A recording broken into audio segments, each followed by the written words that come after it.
Have you ever noticed that your cat reacts differently to certain words, even when you're not speaking loudly? Not commands, not tone alone, just specific sounds. It's subtle, easy to miss, but once you see it, it changes the way you speak to them entirely. Because your cat isn't just hearing you, they're interpreting you. And there are a few words, very simple ones, that they don't just recognize, they attach meaning to, not the way we do, but in a way that directly affects how safe they feel around you. 1. No. Most people believe this is a clear boundary, a simple correction. You say no, expecting your cat to understand they should stop. And sometimes, they do pause, but not for the reason you think. Your cat isn't processing no as a rule. They're reacting to interruption, the sharpness, the sudden shift in your voice. To them, it's not instruction, it's disruption. And over time, repeated disruption doesn't teach clarity, it teaches unpredictability. When a word feels unpredictable, your cat doesn't challenge it, they distance from it. Emotionally, that looks like hesitation, a pause before approaching, a slight withdrawal when you enter the room. It seems small, it isn't. Because from your cat's perspective, consistency is safety, and no, when used without clarity, becomes noise instead of guidance. So instead of learning what not to do, they start learning when not to come close. This is where the shift begins. 2. Their name. You've probably assumed your cat knows their name, and they do, but not as an identity label. They recognize it as a signal, a marker of attention. When you say their name, your cat isn't thinking, "That's me." They're thinking, "Something is about to happen." Now here's where it changes everything. If their name is mostly used before something negative, "No, Luna. Luna, stop. Luna." Then their name becomes linked to tension, not connection. So even though they recognize it, they don't feel drawn to it. They become cautious around it. On the other hand, when their name is consistently paired with calm, predictable experiences, food, gentle touch, soft tone, then something else forms, familiarity. And familiarity is one of the strongest foundations of trust in cats. When your cat hears their name and feels safe, they don't just respond, they approach. And this is what attentive owners begin to notice. It's not about whether your cat knows their name, it's about what their name means to them. 3. Come. This one seems straightforward, a simple invitation. But for cats, come isn't about obedience, it's about choice. Dogs often respond to commands through structured training. Cats don't operate that way. When you say come, your cat evaluates, not the word itself, but the context around it, your posture, your tone, the last time they came to you. If coming to you previously led to something uncomfortable, being picked up unexpectedly, restricted, or overstimulated, then the word come starts carrying weight, not pressure, but caution. Your cat hears it and thinks, is this safe? So when they ignore you, it's not defiance, it's assessment. And if they choose not to come, it means something felt uncertain. But when come consistently leads to calm, positive experiences, a soft interaction, a predictable outcome, then something shifts. The word becomes an opening, not a demand. And your cat begins to close the distance on their own, because in their world, connection is always chosen, never forced. 4. Good. This is the one that surprises most people, because cats don't respond to praise the way we expect. You might say good after they do something right, and see no reaction at all.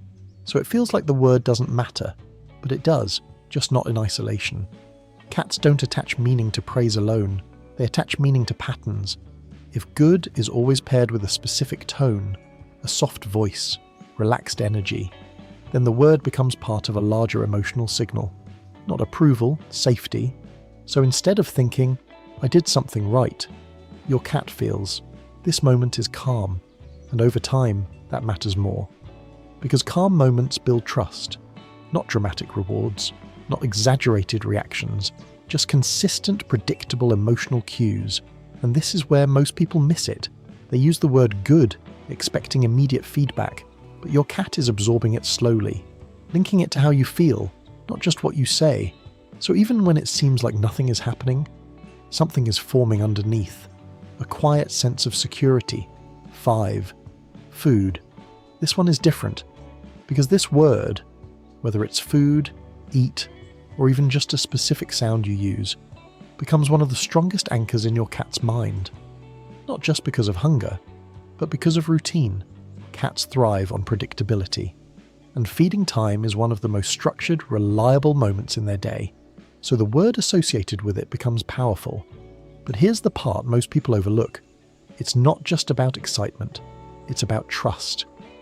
When feeding is consistent, same time, similar environment, calm delivery, your cat begins to associate you with stability, and stability creates emotional security. But when feeding is irregular or used unpredictably, sometimes delayed, sometimes rushed, then even this word starts to lose clarity. Your cat still reacts, but with a layer of uncertainty, and uncertainty over time weakens trust. So the word food isn't just about nourishment, it becomes a reflection of how reliable you are. To your cat, reliability isn't convenience, it's safety. And this is what most people miss. It's not the words themselves that matter most, it's the emotional patterns attached to them. Cats don't speak our language, but they read consistency with incredible precision. They notice tone shifts, timing, energy, repetition. So when a word is used one way today and a different way tomorrow, it doesn't confuse them, it distances them.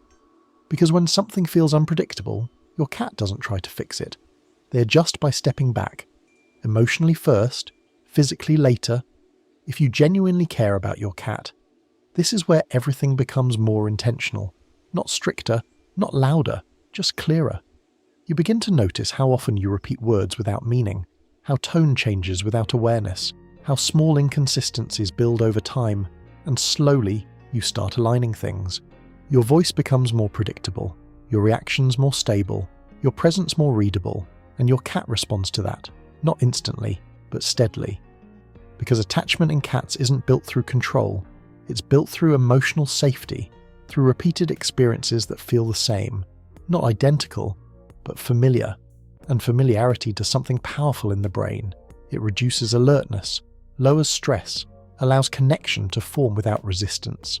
This is where bonding chemistry begins to appear, not in dramatic moments, but in quiet ones. When your cat chooses to sit closer, when they blink slowly, when they stay a little longer than usual, these aren't random behaviours. They're responses to how safe they feel, and safety is shaped by patterns, even something as small as a word. So when you speak to your cat, they're not just hearing sounds, they're mapping experiences, linking tone to outcome, building a quiet understanding of who you are, reliable or unpredictable, calm or inconsistent. And over time, that understanding becomes their decision, to come closer or to keep their distance. Your cat was never ignoring you, they were interpreting you, and in their world, every word carries more than meaning, it carries feeling, and feeling is what they trust.